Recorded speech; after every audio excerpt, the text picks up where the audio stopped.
The Redmi K40 series launched back in February this year, and there were initially 3 phones launched by the company: the regular K40, the K40 Pro, and the K40 Pro Plus.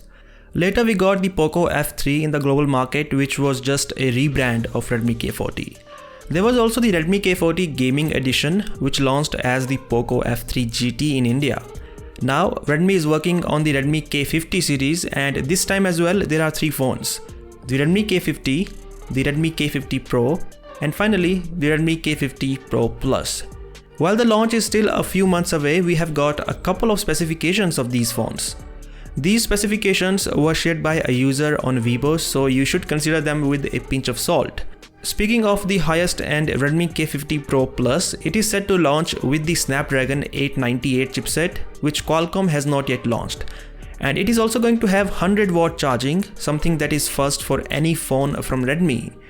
In terms of the cameras, this phone will get a 108 megapixel camera on the back. Speaking of the other 2 phones, the Redmi K50 is coming with a 48 megapixel camera, whereas the Redmi K50 Pro with a 50 megapixel camera. And all these 3 phones have the Samsung's E5 AMOLED panel, which we have seen on the iQOO 8 series and the Vivo X70 series already.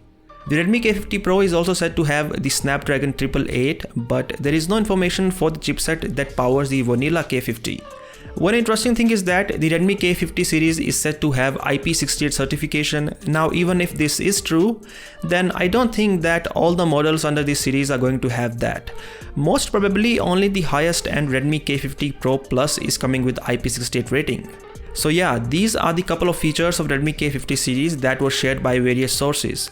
As we know, the Redmi K40 launched as the Poco F3 in the global market and as the Xiaomi Mi 11X in the Indian market. So if the Redmi K50 launches as the Poco F4 or the Poco F5, then don't be surprised. Anyways, what are your expectations with the Redmi K50 series? Do let me know via the comment section below, and as always, I'll catch you in the next one.